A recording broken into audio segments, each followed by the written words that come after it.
Hi, I'm Stephanie Alexander and I'm going to demonstrate one of my favourite lunch dishes, which is a silverbeet and potato torte.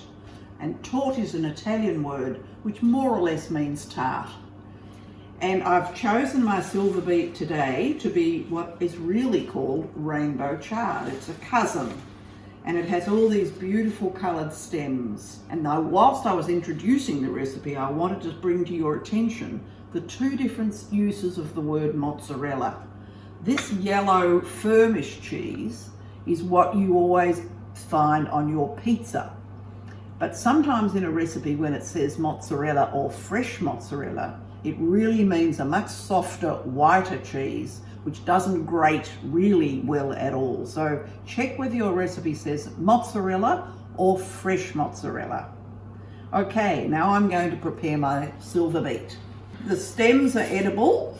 Just means you have to take the stems, separate the stems from the leaves. Like this. Go through the whole lot. You end up with a pile of stems and a pile of leaves. Okay, so there's all the stems separate and this is all the leaves. I cut them lengthwise just because they're a bit fat. Again, if your silverbeet is very young, you might not need to do this because the stems will be quite thin.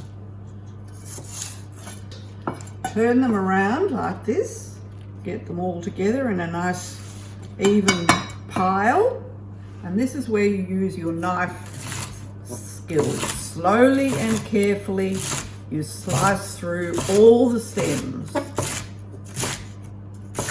Okay, now those stems I'm going to put into this bowl, and then I'm going to cut the leaves. And the way we do that is to find one of the biggest ones first, and then put all the others on top of them. Like a big pile. And then what I do is I roll them. Roll it up tightly, like that. And now you cut this into slices, shredding the leaves. Okay, now I'm going to add the leaves to the stems in the bowl. And what I want to do is to make it shrink and to lose some of the moisture in the leaves. So I'm going to put into here 2 teaspoonfuls approximately of ordinary kitchen salt, in like that. And I mix it with my hands,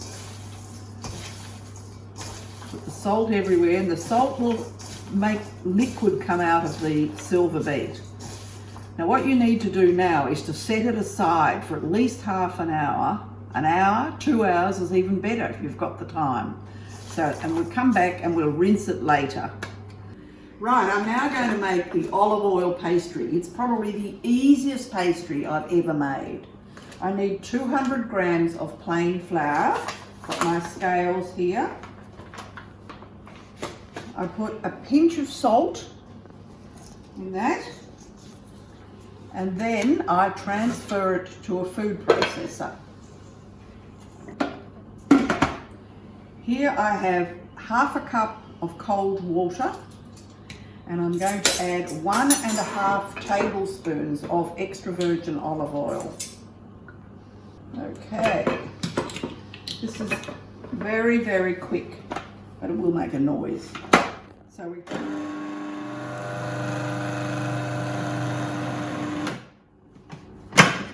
Okay, now what I do is put a tiny bit of flour on my board. I can get this pastry out of the food processor and give it a very quick knead just in this little bit of flour. That's all it really needs to come together. And I'm going to add a few drops of olive oil to my bowl so if the surface doesn't dry out. Put the pastry in the oiled bowl, and that is going to be set aside for an hour, and then we'll come back to roll it. Okay, so now I'm going to make the filling. So I've already grated my mozzarella and I'm going to put it into my big bowl. Okay, and I'm going to chop a half an onion.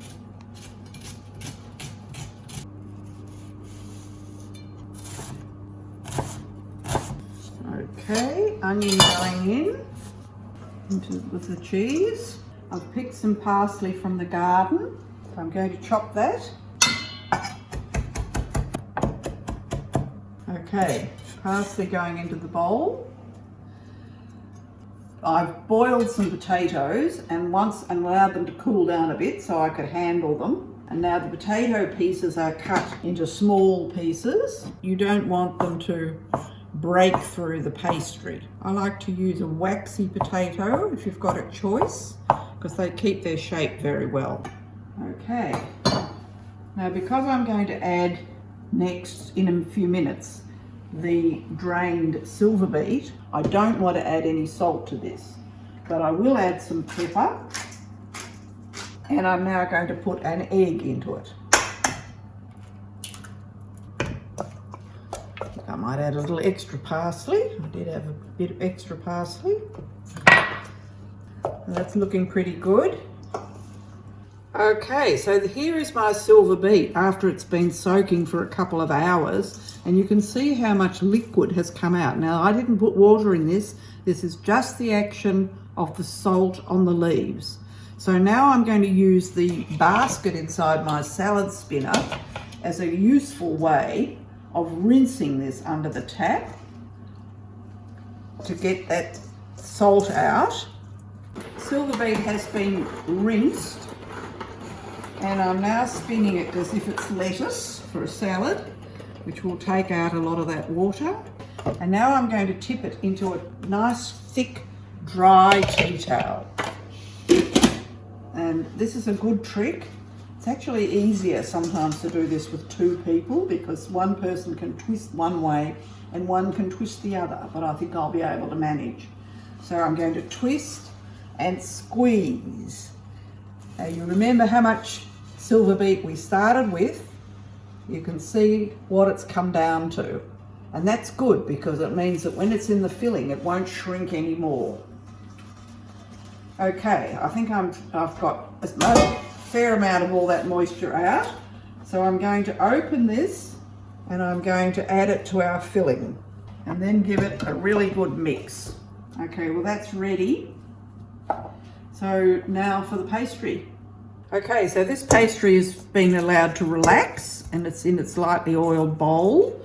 I'll put it out here now. Got some extra flour for my board, and I'm going to use 2/3 of it.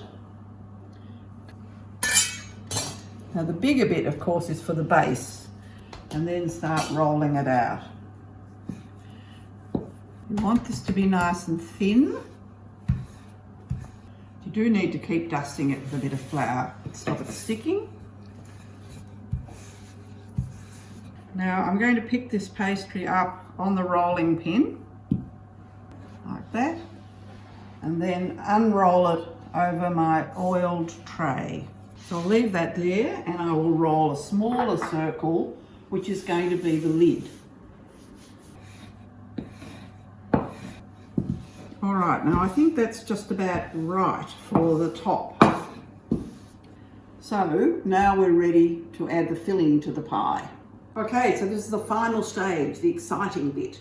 We're going to put the filling into the pie, or the torte, of course.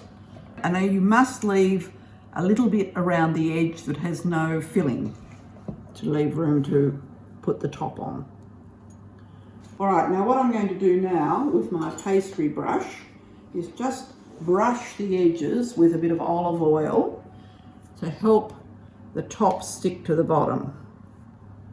So put the top layer on, don't stretch it, just let it fall where it wants to fall, and then you fold the extra pastry over and give it a bit of a press with your finger so that it sort of creates a nice rolled edge. Now where I tore it before, accidentally, I'm going to put another little hole. That lets the steam out of the pie, and I'm going to brush the top with some more olive oil and then scatter it with a little bit of sea salt, and it's going straight into the oven for about 25 minutes. That's the oven is at 200 degrees. The torte is now ready. So just for safety, I'm going to make sure with my palette knife that it hasn't stuck to the the tray, and it feels pretty loose and good. Doesn't that look fantastic? That, with a beautiful green salad or a tomato salad, will make a very lovely lunch. Okay, my torte is finished. So now I'm just going to cut another slice and sit down and test my own cooking.